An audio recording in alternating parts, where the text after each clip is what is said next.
Welcome to another episode of 50 Shades in Grey. Thank you for joining us. So this is the second part of a series that we've done about Ibiza and just being on holiday generally, really. And what I'm going to do this week is talk about some of the characters that I met when I was away and give you a brief outline of their stories, because I think that sometimes when we meet people, they are a representation of a larger demographic of people.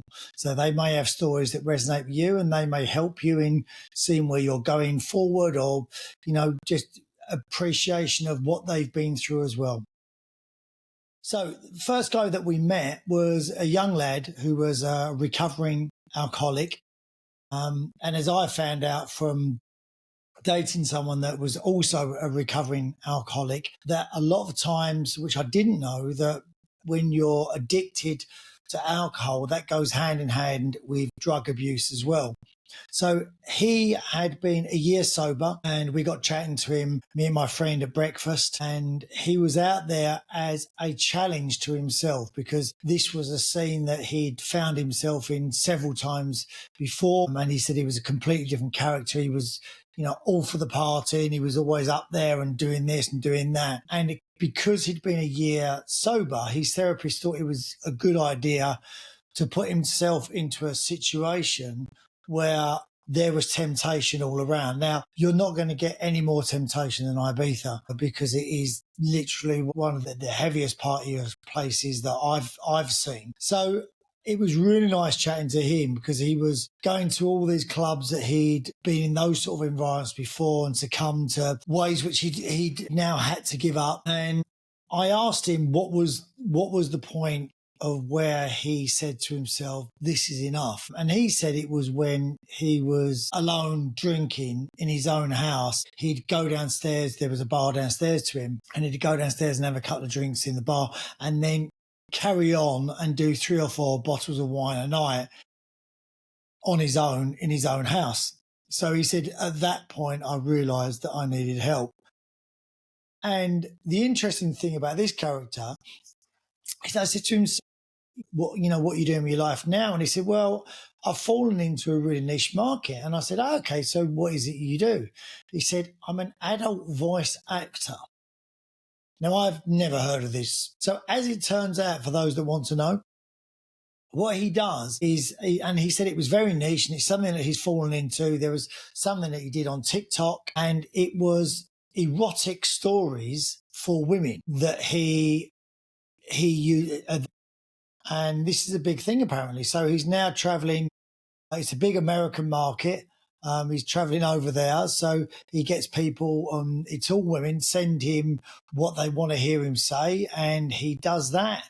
And he's working on sort of shorter stories, I guess like fantasy novels, verbalized versions of them that women find erotic.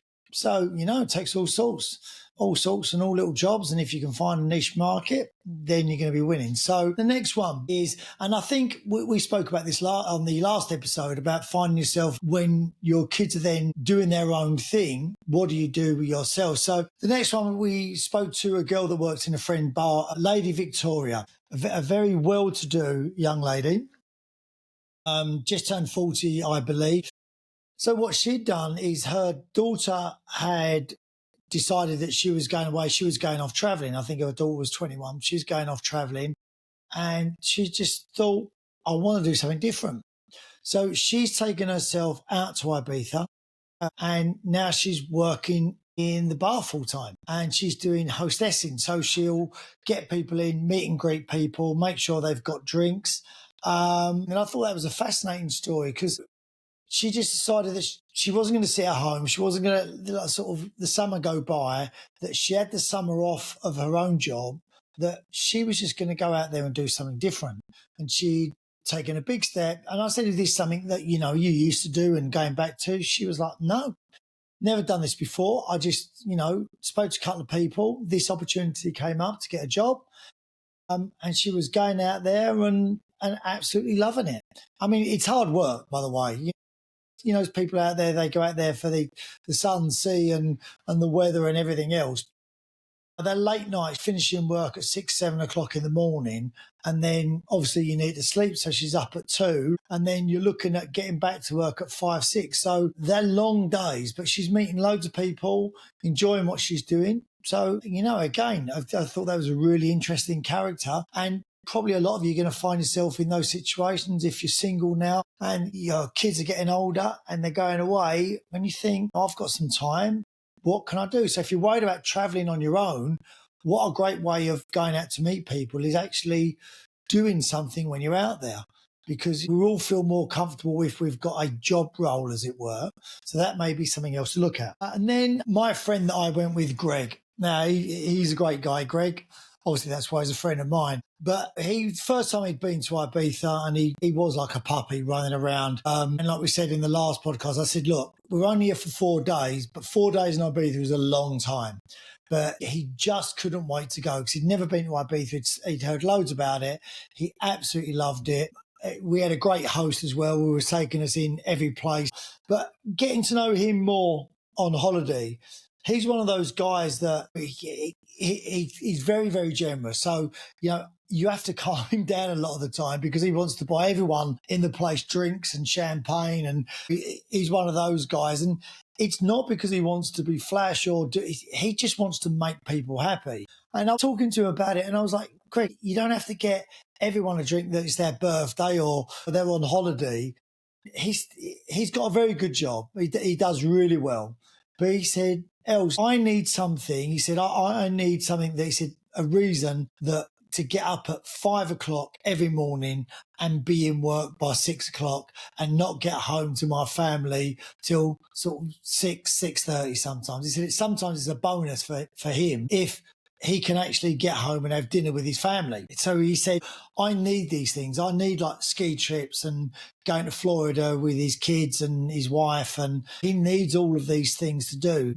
It made me realise that there are a lot of people out there that if they're going to put themselves through these jobs that are just high stress jobs, I guess, where you're getting up at the crack of dawn, that they do need something consistently to a reason for, why am I doing this?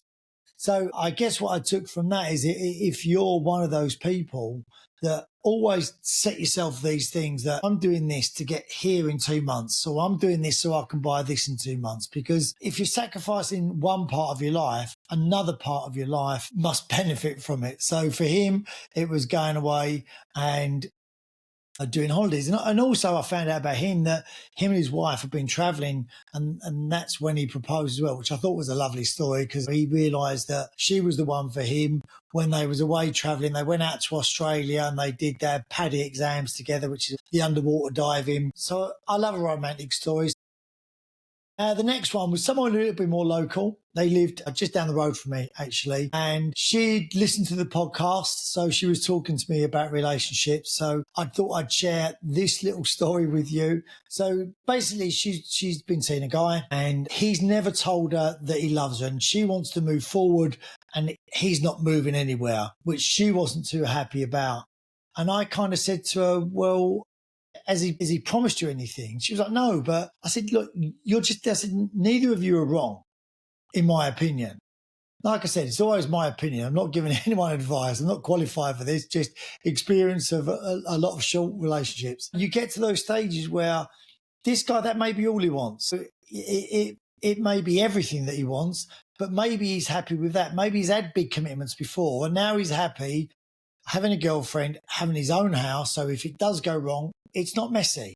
He's got a house, she's got a house, but she wants to actually live with someone. So the question I asked her, which I think she struggled with a little bit, was that do you want him or do you just want someone? Because there's a big difference.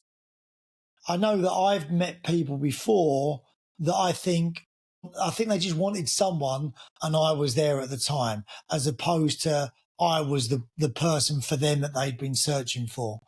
And that's fine if it works for you. And that's fine if you meet someone else and you both arrive at the same time and you just both want someone in your life and then you're the answer to each other. But sometimes if you meet people that are happy where they are and they're happy to have you in their life, it doesn't mean that they're doing anything wrong or you're doing anything wrong.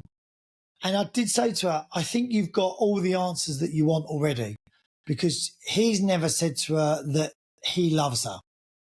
Now, for some people, they want to hear that they're loved. I've got a theory now that I think you're constantly falling in love, and I think there's different levels of love. I don't know if you ever reach that point of just love and that's it, because you must love someone more if you've been with them 10 years as opposed to when you'd been with them for 2 years. So love obviously constantly grows. So if it's something that constantly grows with time, does that mean that it's not something that you ever fulfill? It's just something that you're constantly falling. So I think sometimes in relationships, all the answers are there. And her friend was there as well. And she said, I've been telling her exactly the same thing. So I think sometimes you know the answers yourself. And when you know them yourself and you're not telling them yourself, it may be because you don't want it to end. Then you've got a decision to make. You either basically put up or shut up. Or as my friend always says, go to the toilet or get off. Do one or the other. You can't do both. So that was a really interesting character that I met as well. And hopefully next week, the next person I met, she was a single lady, a mid-50s, I believe, used to work in Ibiza, had a really long chat with her. So she's now living out in Dubai, loving life in Dubai. And I was talking to her about dating in Dubai because she's doing the dating apps out there. So it'd be interesting from a different culture to see what that would be like. One really interesting thing that she did say to me when we was talking, how are you doing it? And she said she's using the app. She said the problem that she has, she said, first of all, she's mid-30s. So you look at the pool of dating. She said, so it's like that. It's not huge because people are with people, etc. And then she said, I haven't got kids and I don't really want to meet someone with kids. So then the pool gets slightly smaller. And then she said that there's certain things that she does and doesn't like about guys in Dubai. And there's certain people that she would date and there's certain people that she wouldn't date. So she said, then it goes even smaller. And she kept on saying these things that were all things that we all do. You know, we've all got types. We're all looking for certain things. So by the time that she finished, she said, I've got a tiny pool of people and then I've got to meet them at the right time. And as I've constantly said, a lot of it is all about timing, isn't it? A lot of it is about meeting a person who's in the right frame of mind as you are to actually continue the relationship and get through that initial first few dates, the first 3 months, then the 6 months, then the 9 months, and to see where it goes. So she was really interesting because I think a lot of us find that the pool of people that we're looking at, we're choosing from, we're so concerned about how big it is. I think it's always bigger than we think. And I think you'll always find people eventually. I really do. The next guy that I met out there who came out on the boat with us for the day, it was a man called Peter. Now, Peter's in his late 70s. Really interesting guy to speak to. So he went out to Ibiza when he was really young. So he's 78 now. So he went out in his early 20s, he said. I think 1975, 76. Now, the first thing I said to him was I thought it was really unusual for that year. I mean, I don't think I got on a plane myself until I was 18. It didn't come from a rich family at all. So we were quite a poor family growing up. So we never travelled abroad. And I felt like that was the case for a lot of people. Maybe it wasn't. Maybe it was just in the area that I was in. It wasn't a massive affluent area, but I didn't think people really started getting on planes and it becoming more common until the 80s, I guess. But that was the first time I went on a plane. So I thought it was really unusual that he was leaving the country at that age to go out to Ibiza. And he went out there because I think he had to leave for a couple of reasons, which were interesting. And he found himself travelling over there and his mate's fan who was going out there as well. And he said, like, why don't you come with me? So he travelled across France and, eventually got there on ferry by hook and by crook in this van. And he came up during the club scenes and worked in all the bars and the clubs and then ran clubs. And he knew a lot of the sort of former club people out there, Pikes. He saw all the stars go there. He was mentioning Elton John and Mick Jagger and George Michael and all these people. And he had some great stories. But he just decided at that young age when I don't think a lot of people did it just to go. What a brave step that was that changed the course of his life. And he's still there. He's still living a great life. He's, still enjoying life on the island.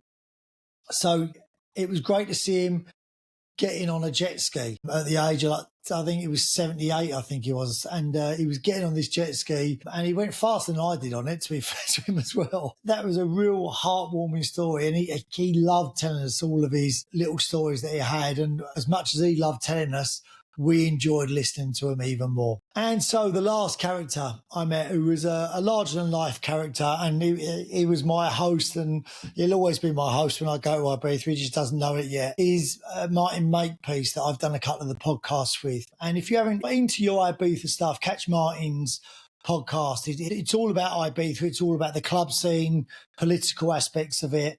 And he does know everyone on the island. And I'm not talking about just going into bars and everything else. He, politically, he knows all the right people. He's been one of those guys that went over there with Club 18th, started working for those. So if you were doing the 1830s holidays back in the day when he was there, you would have met him because he was in charge of all of them, and then he became manager, and then he started his own ones, and he's done a host of things out there, and he now does properties out there. But he's one of those guys that he's immersed himself into the fabric of the island. So, he hasn't just gone out there and just kept to himself. He socializes with everyone. It's quite interesting watching him, actually. Everyone, the English, the Spanish out there, he knows all the people in the bars. He knows all the people that manage the bars. He gives people time. He asks questions. He knows what they've been up to and what they're doing. And I think he spent time purposely making sure that he's not taking where he's living for granted. And I wanted to ask him, actually, because at what stage did he start thinking of Ibiza as home and of the UK as somewhere he grew up? How long does that take until you think, this is my home now, this is where I belong? I know that place, I know the UK, but my life's not there anymore, my life's here. And he's got two great kids, got a load of time for his two boys as well, and they both obviously have grown up in Ibiza, speak fluent Spanish, as you do. And that's the thing, Martin speaks really good Spanish, as he should do. But how often do we go away and you meet people and they say, yeah, I've been here for X amount of years, but they haven't learnt the language. They don't know the locals. They don't know, the mayor and the deputy mayor. And Martin's, I think, heavily involved in the football club there. He's heavily involved in the cricket club there, and he started these societies, and he knows everything that's going on in the island, and he knows everything that's going on in Spain as well, as you should do in a place that you live. And I found that really interesting, that to meet someone that's just absorbed the island and has become part of the island, and he's probably seen as much as a local. And another question that I wanted to ask him is, does he think that other people, like the Spanish people there, still see him as English, or have they embraced him like he's embraced them? Personally, my brother has done the same in New York. Went over with me when I was 21, and he stayed there ever since, never come back, and he considers that his home. He's lived longer in that country than he has in this country where he was born. And I think sometimes people get away to countries because they can escape the bottles that they're put in when they're here. We're very good in this country, I think, putting people in little boxes. Oh, you're there, you're that, and that's you. And I think sometimes we struggle to escape the boxes that people put us in, that surround us, and we know we're not in that box, but everyone else sees you in that box, and you're desperate to escape it sometimes. And I think that's why people leave. Personally, my brother, when he was here, I was always amazed because he always felt like he wasn't succeeding here, and he didn't want to do certain things because I think he was worried that other people may look at him and think he's been a failure. Yet when he went over to New York, he was more than willing to do things there that he wasn't willing to do here, because it didn't matter to anyone else, because no one cared what he was doing. They knew he was just there doing what he wanted to do. And I think that sometimes is just escaping for good reasons, the boxes and the memories of people that people have of you. I think when you're at secondary school, people have an image of you of what you're like. And we're a nothing age. We haven't found ourselves yet. We don't even know what we're about. You get a persona that everyone thinks is you. And once you leave secondary school, it's great to actually start inventing your own character rather than a character that everyone's assigned to you when you're at school. So that was a great thing about traveling is that, and this was only a few days, that the more people that you speak to, the more you learn and the different characters that you actually meet. And I know myself, I've got a lot more appreciation of different people, especially for someone like Martin. You know, when I met Martin, we never saw eye to eye on a lot of things, but it's only sitting down and getting to know him more and speaking more to him that, you learn a lot more about people and how they get there. So the next time you're out and about, take your time, speak to people, and it's them learning about you as well as you learning about them. And I guess, like they say, we can learn so much from each other sometimes, and it helps. So hopefully there's one of those characters in that story that, resonates with you, and maybe you've found similarities with yourself and you've got some appreciation of how other people think as well. But thank you for joining 50 Shades of Grey today. I hope you've enjoyed this episode. Make sure you subscribe, make sure you follow, and I look forward to seeing you again soon. Take care, guys. Bye-bye.